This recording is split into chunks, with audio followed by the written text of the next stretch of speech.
Assalamualaikum warahmatullahi wabarakatuh.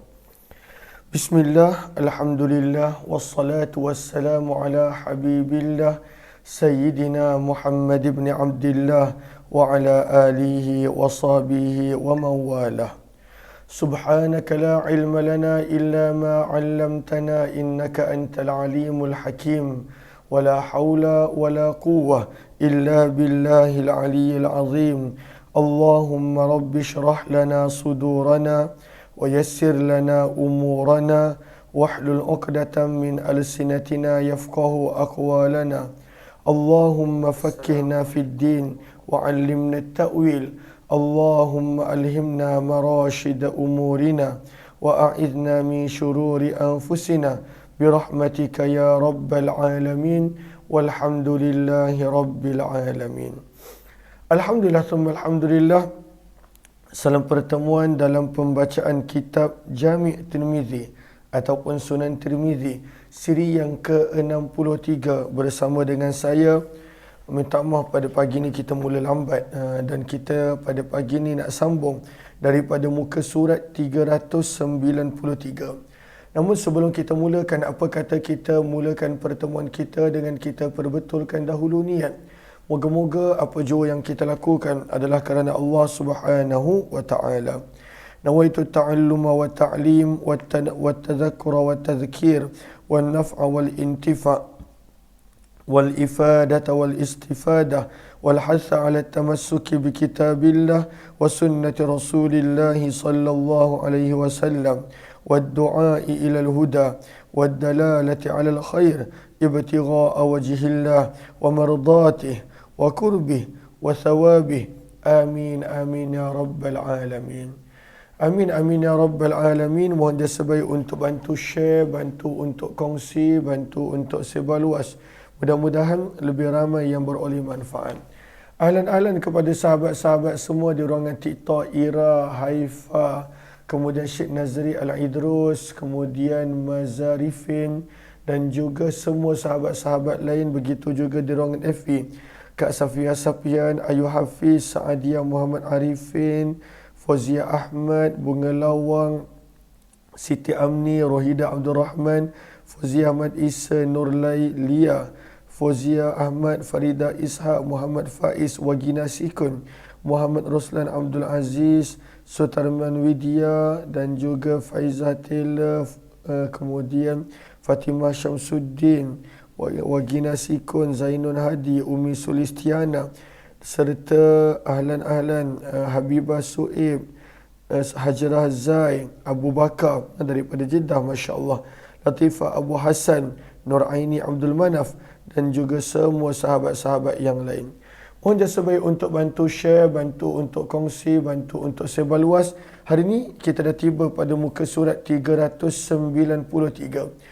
Di mana pada muka surat 393 Imam Tirmizi membawakan tajuk Babu Maja'a, bab yang ketujuh daripada tajuk-tajuk puasa. Kata Imam Tirmizi, bab pada hadis yang telah datang berkenaan as-sawmi, perlunya untuk berpuasa, bisyahadati, dengan penyaksian melihat anak bulan oleh seseorang yang pada waktu itu dipercayai. Asy-syahadah bermaksud bila seseorang itu dia mengaku dan dia bersaksi yang dia telah melihat anak bulan. Kita tahu bulan Ramadan ataupun penentuan mana-mana bulan ianya berdasarkan kepada anak bulan. Sabda Nabi SAW dalam hadis yang kita dah baca sebelum ini, sumu li ru'yatih, mulakanlah berpuasa apabila melihat anak bulan, wa aftiru, dan pada waktu itu berhentilah daripada puasa, maksudnya masuk kepada 1 Syawal, li ru'yatih, apabila nampak anak bulan Syawal. Maka kalaulah yang nampak itu adalah jumlah yang kecil, maka pada waktu itu kalaulah dipercayai kesahihannya, maka perlu diterima dan diamalkan. Maka Imam Tirmizi membawa tajuk berkenaan tentang asy-syahadah, ada orang yang menyaksikan anak bulan, maka pada waktu itu adakah perlu berpuasa? Maka inilah riwayat-riwayatnya. Riwayat yang ke-684.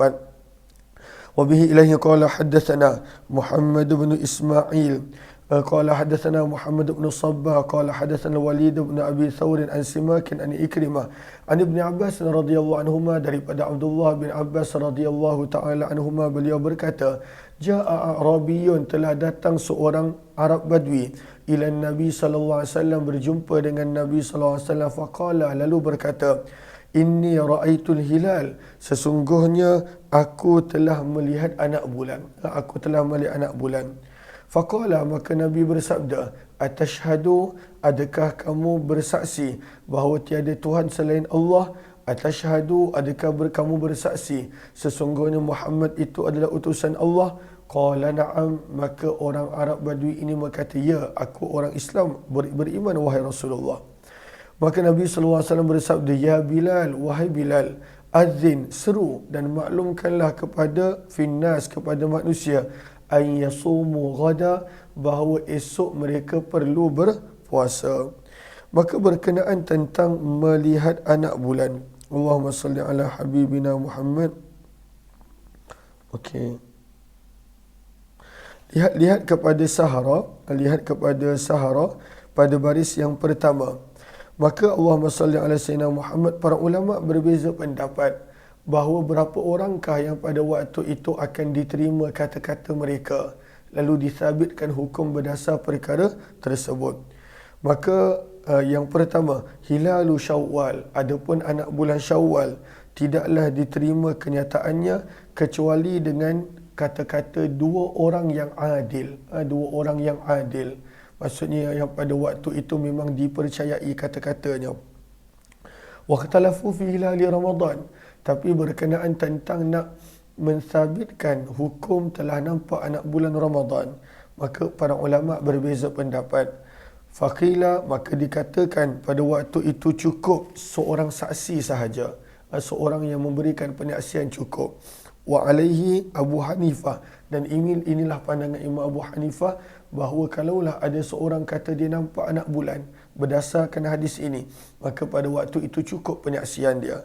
Namun wakila la budda min adlain wa alaihi Malik wa li Syafi'i qaulan, dan pandangan kedua kata mestilah dua orang yang adil kata pada waktu itu dia nampak anak bulan, maka baru disabitkan hukum. Dan inilah pandangan Imam Malik dan Imam Syafi'i mempunyai kedua-dua pandangan.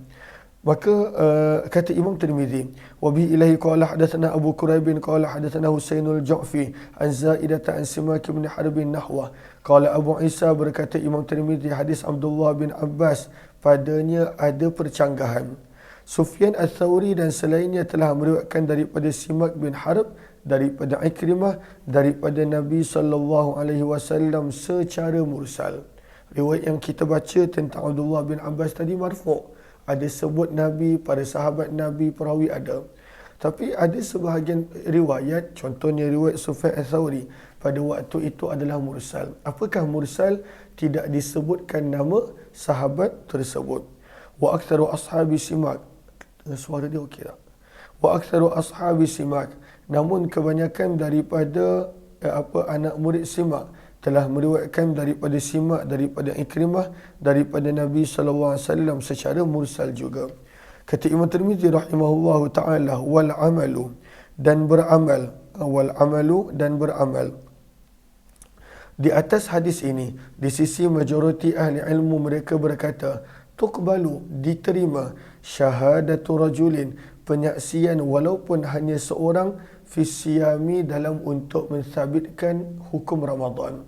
Kalaulah hanya seorang yang kata dia nampak, orang lain tidak nampak, maka pada waktu itu hendaklah diterima. Cuma kata para ulama, ini adalah bukan pada waktu siang. Kalaulah pada waktu siang hanya seorang dikata nampak anak bulan, maksudnya masih lagi cerah, tidak ada awan dan sebagainya, maka itu pun ada perbezaan pendapat yang lain. Dan inilah pendapat Abdullah bin Mubarak, Imam Syafi'i dan Imam Ahmad. Wa qala Ishaq, berkata Ishaq bin Rahway, la yusamu, tidak berpuasa kecuali dah dengan penyaksian dua orang. Walam yakhtalif, dan tidak bercanggah ahli ilmu berkenaan pada ketika mana berakhirnya Ramadan, bahawa pada waktu itu berkenaan tentang anak bulan Syawal, la yukbalu, tidak diterima padanya penyaksian kecuali mestilah penyaksian dua orang. Maka kalaulah nak mensabitkan Ramadan, permulaan Ramadan, maka di situ para ulama berbeza pendapat. Ada kata seorang cukup. Macam contoh riwayat ini menukilkan hanya seorang. Ada riwayat kata mesti dua orang. Tapi kalaulah untuk melihat anak bulan Syawal menandakan berakhirnya Ramadan, maka pada waktu itu memang perlu kepada dua orang punya penyaksian. Itu je perbezaan. Riwayat yang ke-8 di sini Imam Tirmizi membawakan tajuk bab ma jaa, bab pada hadis yang telah datang berkenaan syahra Eid, 2 bulan Eid. 2 bulan Eid. Apakah yang dimaksudkan kedua bulan Eid? Eid maksudnya raya. Yang dimaksudkan di sini adalah Ramadan, bukannya Syawal. Dan yang kedua adalah Zulhijjah. Zulhijjah kerana ianya adalah penyebab kepada raya haji. Sementara Ramadan pada waktu itu disebut sebagai raya daripada sudut dah menjadi kebiasaan pada zaman tersebut. Maka 2 bulan iaitu bulan Ramadan dan juga bulan Zulhijjah la yanqusan, kedua ini tidak berkurangan. Apakah yang dimaksud bulan Ramadan dan bulan Zulhijjah daripada sabdaan Nabi tidak berkurangan? Maka jom kita lihat kepada Arafah. Maka Arafah pada baris yang pertama, 2, 4, 6, 8. Pada baris yang ke-8. Allahumma salli ala sayyidina Muhammad. Okey, apakah maksud kedua bulan Ramadan dan Zulhijjah tidak berkurangan? Pandangan yang pertama, qala Ahmad bin Hanbal, berkata Imam Ahmad bin Hanbal, inna muradahu, sesungguhnya maksudnya bahawa tidak akan berkumpul pada satu tahun Ramadan dan Zulhijjah bilangannya sebanyak 29 hari kedua-duanya. Dalam satu tahun, kalaulah Ramadan 29 hari, maka Zulhijjah 30. Kalaulah Ramadan pada waktu itu 30, maka Zulhijjah pada waktu itu ada kemungkinan 29 dan atau 30. Maksudnya dalam setahun sabda Nabi tidak akan pada waktu itu dalam satu tahun Ramadan dan Zulhijjah bilangan kedua-duanya 29. Ini pandangan Imam Ahmad bin Hanbal. Okey. Bal in kana ahaduhuma 29, kalaulah salah satu daripada Ramadan atau Zulhijjah bilangannya adalah 29, yakunul akhar 30, maka yang kedua adalah sebanyak 30 hari. Pandangan At-Tahawi pula, kata At-Tahawi rahimahullahu taala,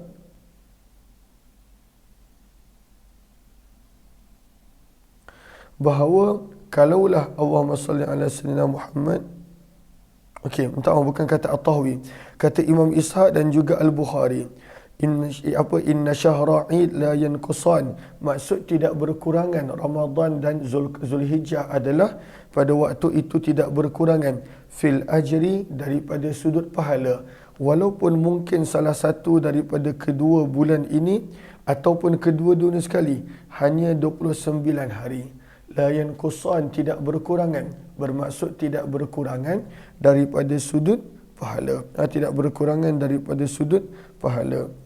Allahumma salli ala sayyidina Muhammad wa ala alihi washabihi ajma'in. Dan ada beberapa pandangan yang lain.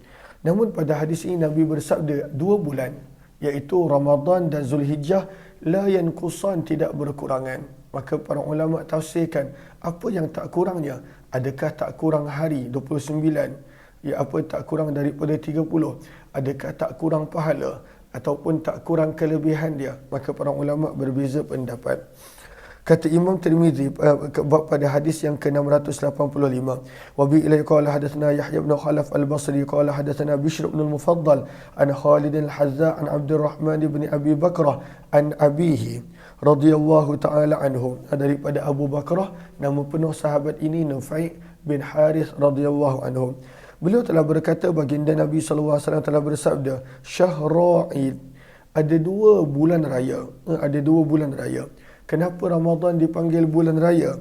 Maka dalam Qawata boleh lihat, berkatalah Al-Iraqi wa nisbatul Eid ila Ramadan, dan dipanggil Ramadan sebagai raya, innama huwa Syawal, padahal asalnya adalah Syawal, ala tariqil majaz, daripada sudut penggunaan majaz. Bukanlah pada waktu itu Ramadan benar-benar raya. Ramadan adalah penyebab kepada berlakunya raya. Sebab itu kita panggil sebagai puasa Ramadan, ataupun pada waktu itu Idul Fitr, puasa setelah selesai daripada berpuasa raya, setelah selesai daripada berpuasa di bulan Ramadan. Maka disebut sebagai majaz, kata para ulama. Maka sabda Nabi SAW, Syahra Id, ada 2 bulan raya, iaitu Syawal dan Ramadan dan Zulhijjah. La yankusan, kedua-dua ini tidak berkurangan. Apa maksud tak berkurangan? Para ulama berbeza pendapat dalam menafsirkan maksud tersebut. Dan 2 bulan ini adalah Ramadan dan yang kedua adalah Zulhijjah. Kata Imam Tirmizi, hadis Abu Bakrah adalah hadis yang hasan dan sungguh telah meriwayatkan hadis ini daripada Abdul Rahman bin Abi Bakrah daripada Nabi SAW secara mursal. Maka ada riwayat yang lain pada waktu itu tidak ada nama sahabat, terus secara mursal daripada anak Abu Bakrah terus kepada Nabi SAW. Berkata Imam Ahmad, di sini yang dimaksudkan dengan Ahmad adalah Imam Ahmad bin Hanbal. Berkata Imam Ahmad bin Hanbal, makna hadzal hadis, maksud daripada hadis ini adalah syahra idin la yankusan, 2 bulan raya yang tidak berkurangan. Yaqulu, dikatakan, la yankusani ma'an, tidak akan berkurangan jumlah hari mereka. Tidak berkurang jumlah hari, iaitu 29. Tidaklah kedua-duanya berkurangan jumlah hari, iaitu 29 hari, ma'an, serentak, fi sanatin wahidah, pada tahun yang sama. Syahrul Ramadan wa Zulhijjah, iaitu bulan Ramadan dan bulan Zulhijjah. Inna qasa ahaduhuma, kalaulah salah satu daripada Ramadan ataupun Zulhijjah bilangan harinya kurang, tammal akhar, maka akan genaplah 30 hari pada bulan yang berikutnya. Berkata Ishaq, maknanya la yanqusan, pada waktu itu adalah wa in kana 29, walaupun sesuatu bulan itu jumlahnya hanya 29 hari, fahuwa tamamun ghairu nuqsan, ianya tetap pada waktu itu sempurna, tidak berkurangan pahala. Tetap seolah-olah berpuasa bulan yang penuh. Dan inilah pandangan Ishaq wa ala madhab Ishaq, dan mengikut pandangan Ishaq bin Rahway, yakunu yankusu syahrani ma'an fi sanatin wahidah, bahawa boleh terjadi kedua-dua bulan Ramadan dan juga Zulhijjah pada waktu itu berkurangan jumlah harinya kepada 29 dalam tahun yang sama. Kerana maksud berkurangan ini, kata beliau, bukan berkurangan hari, sebaliknya pada waktu itu tidak berkurangan pahala dan kelebihan. Bab yang ke-9, ahlan-ahlan kepada sahabat-sahabat, kita sedang membaca hadis-hadis daripada periwayatan ataupun apa yang telah dikumpulkan oleh Imam Tirmizi rahimahullahu ta'ala. Bab ma jaa, bab pada hadis dan riwayat yang telah datang berkenaan likulli ahli baladin, setiap penduduk negeri, ru'yatuhum adalah berdasarkan apa yang mereka nampak. Maksudnya apa, macam dalam kisah ini cerita tentang Syam dan juga Madinah, yang mana jaraknya jauh, lebih kurang 40 hari perjalanan. Maka orang Syam kalau dia nampak anak bulan, maka pada waktu itu dia kena berpuasa. Orang Madinah kalau tak nampak anak bulan, maka dia kena teruskan pada waktu itu untuk sama ada tidak berpuasa ataupun nak raya, kena tangguhkan dulu. Maka masing-masing kena nampak anak bulan, barulah pada waktu itu jatuhnya hukum. Dan untuk melihat anak bulan ini, setiap negara pada waktu itu melihat daripada sudut kawasan masing-masing. Tidak boleh pada waktu itu, contoh yang pernah berlaku sebelum ini, ada orang pada waktu itu dia ikut contohnya raya kepada Arab Saudi, contoh, maka pada waktu itu tidak boleh.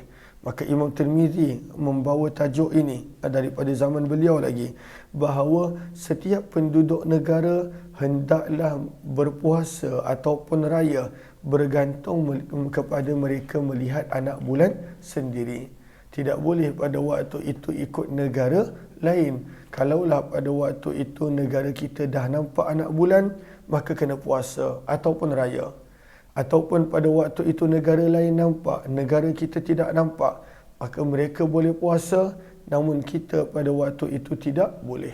Ianya adalah jelas daripada periwayatan ini dan sebab itulah perlu untuk diambil berat. Zaman kita mungkin dah berkurangan, tapi zaman dulu ada orang dia nak berpuasa dan beraya mengikut kepada negara Arab Saudi. Sebab mereka kata Arab Saudi itu adalah begitu, begini dan sebagainya. Arab Saudi kata puasa, mereka puasa. Walaupun negara mereka pada waktu itu tak nampak anak bulan. Arab Saudi kata raya, maka pada waktu itu mereka raya. Walaupun mungkin pada waktu itu tidak nampak anak bulan di negara sendiri. Maka bab yang ke-9 ini sangat jelas seperti yang telah ditulis oleh Imam Tirmizi pada waktu itu likulli ahli baladin, setiap penduduk negara pada waktu itu dia akan berpuasa ataupun habis puasa ru'yatuhum berdasarkan penglihatan mereka kepada anak bulan. Riwayat 686. Wa bi ilai qala hadatsana Ali bin Hujr qala hadatsana Ismail bin Ja'far qala hadatsana Muhammad bin Abi Harmalah akhal akbarani Quraibun. Quraib telah berkata, sesungguhnya Ummul Fadl bintil Harith telah menghantarku untuk berjumpa dengan Muawiyah di Syam. Qala, maka berkata Quraib, maka aku telah tiba di Syam, faqadaitu hajataha, dan telah menunaikan keperluannya. Wastuhillah, dan telah bermulanya kepadaku ketika berada di Syam hilalu Ramadan, anak bulan Ramadan. Wa ana bisyam, dan pada waktu itu aku masih berada di Syam. Fara'ainal hilal, kami telah nampak anak bulan pada malam Jumaat. Kemudian selepas daripada itu aku pun pulang ke Madinah fi akhir syahr, dan tiba di Madinah pada akhir bulan Ramadan. Sebab perjalanan jauh berpuluh hari. Fasa'alani Ibnu Abbas, maka Abdullah bin Abbas telah bertanya kepadaku. Thumma dzakara al-hilal, kemudian pada waktu itu beliau telah menceritakan tentang anak bulan. Faqala, maka berkata Ibnu Abbas, mata ra'aitumul hilal, kamu dekat Syam bilakah kamu nampak anak bulan? Maka berkatalah pada waktu itu Quraib, Lailatul Jum'ah, kami telah melihat anak bulan pada malam Jumaat. Faqala, maka kata Abdullah bin Abbas, anta ra'aitahu lailatul Jum'ah, adakah kau telah nampak anak bulan pada malam Jumaat? Fakultu, maka berkatalah sahabat tersebut, perawi tersebut, ra'ahun nas, semua manusia nampak. Wasama Muawiyah, dan Muawiyah radhiyallahu ta'ala anhu telah mula berpuasa. Faqal, maka berkata Ibnu Abbas radhiyallahu anhuma, lakin ra'ainahu lailah as-sabt, namun kami dekat Madinah kami nampak sehari lewat, kami nampak anak bulan pada malam Sabtu. Fala nazalu yasum, maka berterusanlah kami berpuasa sehingga cukupnya 30 hari, seperti mana yang kamu nampak. Fakultu, maka Quraib pada waktu itu dia risau tentang puasa dia, sebab pada waktu itu Syam berpuasa sehari awal berbanding daripada dia. Maka dia pun berkata, ala taktafi biru'yati Muawiyah wa siyamih, adakah pada waktu itu kamu tidak mengikut melihat kepada anak bulan yang telah dilihat oleh Muawiyah dan pada waktu itu berpuasa? Maka pada waktu itu Quraib dia tak tahu, dia kata, kenapa nak tengok asing-asing? Adakah tak cukup bila Muawiyah bin Abi Sufyan nampak anak bulan, maka semua negara umat Islam berpuasa? Maka berkata Abdullah bin Abbas, la, tidak, bukan begitu. Hakadha amarana Rasulullah SAW, beginilah apa yang telah diperintahkan kepada kami oleh Nabi SAW. Setiap penduduk negara, maka pada waktu itu dia perlu lihat pada negara masing-masing, adakah nampak anak bulan ataupun tidak. Walaupun mungkin berjiran, walaupun mungkin bersebelahan. Maka lihat kepada Allahumma salli ala sayyidina Muhammad Sahara. Lihat kepada Sahara. Okey. Aradal muallif, sebenarnya Imam Tirmizi pada waktu itu ingin sabitkan anna ikhtilafal matali' yu'tabar, bahawa perbezaan terbit terbenamnya matahari, terbit terbenamnya bulan pada waktu itu diambil kira. Maka setiap negara pada waktu itu perkiraannya adalah perkiraan yang berbeza dan masing-masing secara sendiri. Berkata Imam Tirmizi, hadis Abdullah bin Abbas adalah hadis yang hasan, sahih lagi gharib. Dan beramal pada hadis ini di sisi ahli ilmu, anna likulli ahli baladin ru'yatahum, bahawa setiap penduduk negeri pada waktu itu mereka perlu melihat anak bulan sendiri. Mereka perlu lihat anak bulan sendiri. Dia tak boleh ambil hukum daripada negara yang lain. Bab yang ke-10, bab ma jaa yustahabu alaihi al-iftar. Bab pada hadis dan riwayat yang telah datang bahawa sunnah ke atasnya untuk al-iftar pada waktu itu berbuka puasa. Maka nak berbuka puasa dengan apa? Apa yang sunnah? Maka pada ma yustahabu, apa yang disunnatkan untuk berbuka puasa dengan makanan tersebut. Nak buka puasa dengan makanan apa? Riwayat 687. Wa bi ilaihi qala hadatsana Muhammad bin Umar bin Ali al-Muqaddami qala hadatsana Sa'id bin Amir qala hadatsana Syu'bah an Abdul Aziz bin Suhaib an Anas bin Malik radhiyallahu ta'ala anhu. Maka hadis ni sebenarnya kita dah baca daripada Anas bin Malik radhiyallahu taala anhu. Beliau telah berkata, baginda Nabi sallallahu alaihi wasallam telah bersabda, man wajada tamran, barang siapa yang mendapati dia memiliki kurma, falyuftir alaih, maka hendaklah dia berbuka puasa dengan kurma. Wa man la, dan barang siapa yang tidak ada kurma, falyuftir ala ma, hendaklah dia berbuka puasa dengan air. Fa innal ma'a tahur, kerana sesungguhnya air itu suci lagi menyucikan. Hadis ini kita dah baca. Maka di sini sunnah untuk mendahulukan kurma ketika mana berbuka, dan pada waktu itu ada yang mengatakan afdal pada waktu itu nak mendahulukan air kalau tidak ada kurma. Kata Imam Tirmizi, dan di dalam bab ini ada juga riwayat daripada Salman bin Amir radhiyallahu taala anhu. Berkata Imam Tirmizi, hadis Anas, kami tidak mengetahui, la na'lamu ahadan, kami tidak mengetahui seorang pun yang telah meriwayatkan daripada Syu'bah misla hadza, seperti periwayatan ini, kecuali Sa'id bin Amir. Wa huwa hadis ghairu mahfuz, namun sebenarnya periwayatan hadis ini adalah tidak mahfuz. Wala na'lamu, dan kami tidak mengetahui untuk hadis ini aslan sesuatu pun yang sabit daripada Abdul Aziz bin Suhaib daripada Nabi sallallahu alaihi wasallam. Wa qad rawa, dan sungguh telah meriwayatkan anak murid Syu'bah yang lain hadis ini daripada Syu'bah, daripada Asim al-Ahwal, daripada Hafsah yang merupakan anak perempuan kepada Sirin, daripada Rabab, daripada Salman bin Amir, daripada Nabi SAW. Maka sanad yang kita baru baca ini, kata Imam Tirmizi, wa hadza asahu min hadis Sa'id bin Amir, sanadnya lebih sahih dan lebih kuat. Dan beginilah apa yang telah diriwayatkan oleh anak murid Syu'bah, daripada Asim, daripada Hafsah, anak perempuan kepada Sirin, daripada Salman bin Amir, dan mereka tidak menyebut padanya walam yazkur fi Syu'bah, dan tidak disebutkan padanya perawi yang bernama Rabab. Adakah pada waktu itu ada Rabab ataupun tidak? Maka sebenarnya yang lebih sahih pada waktu itu adanya perawi yang bernama Rabab. Sebab itu kata Imam Tirmizi, was-sahihu, dan sanad yang paling sahih adalah apa yang telah diriwayatkan oleh Sufyan Ats-Tsauri dan Ibn Uyainah, wa ghairu wahidin, dan lebih daripada seorang, daripada Asim al-Ahwal, daripada Hafsah binti Sirin, daripada Rabab, daripada Salman bin Amir radhiyallahu taala anhu, itu sanad yang lebih kuat. Berkata Abdullah bin Aun an Ummir Ra'ih binti Sulaim, daripada Ummur Ra'ih binti Sulaim. Maka sebenarnya dibawakan kata-kata Abdullah bin Man'un kerana perawi yang bernama Rabab tadi, yang mana para ulama berbeza pendapat adakah pada sanad ini ada nama perawi bernama Rabab ataupun tidak. Yang sahihnya ada. Maka siapa Rabab ini? Maka dibawakan kata-kata Abdullah bin Aun nak menunjukkan an Ummir Ra'ih. Sebenarnya Ummur Ra'ih binti Sulay itulah orang yang bernama Rabab. Sebab itu disebutkan pada hujung baris, war Rabab hiya Ummur Ra'ih. Ummur Ra'ih binti Sulay dan Rabab binti Sulay adalah orang yang sama.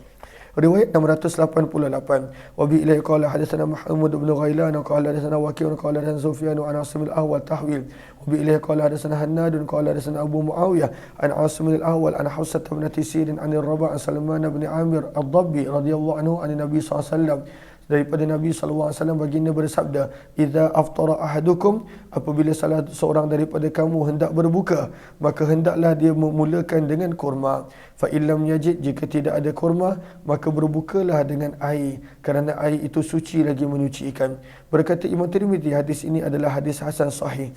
Riwayat 689. Wa bi ilaihi qala hadatsana Muhammad bin Rafi' qala hadatsana Abdul Razzaq qala hadatsana Ja'far bin Sulaiman an Thabit an Anas bin Malik Malik radhiyallahu anhu, daripada Anas bin Malik radhiyallahu ta'ala anhu, beliau berkata, adalah Nabi sallallahu alaihi wasallam akan berbuka terlebih dahulu sebelum menunaikan solat maghrib ala rutubat, dengan beberapa kurma. Nabi akan makan beberapa kurma baru Nabi solat, kemudian barulah makan balik.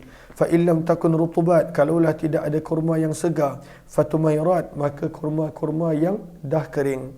Wa illam takun tumairat, jika tidak ada pada waktu itu beberapa biji kurma yang kering, hasawat, maka Nabi sallallahu alaihi wasallam akan minum beberapa teguk. Lihat kepada Sahara, Allahumma salli ala sayyidina Muhammad. Sahara pada baris yang pertama. Wa fi waqa'a fi ba'd riwayat, pada sebahagian dalam periwayatan hadis, berapakah jumlah kurma yang Nabi makan? Maka mereka sebut pada waktu itu salas rutubat, pada waktu itu 3 biji kurma. Maka sunnah untuk kita nak berbuka puasa, dahulukan dengan 3 biji kurma. Kemudian lihat kepada Arafah pada baris yang pertama. Idza quti'a thamarun nakhlah qabla an yajiffa, bila dipotong pada waktu itu kurma daripada tangkainya dalam keadaan masih basah, masih segar, maka pada waktu itu dipanggil rutab. Itu dipanggil rutab. Wa ba'da ma jaffa, dan kalaulah kurma itu tidak lagi basah tetapi telah menjadi kering, maka ianya dipanggil sebagai tamar. Dipanggil sebagai tamar. Berkata Imam Tirmizi, hadis ini adalah hadis hasan gharib. InsyaAllah kita akan sambung pada jam 7.40 nanti insyaAllah. Terima kasih semua. Jumpa lagi insyaAllah.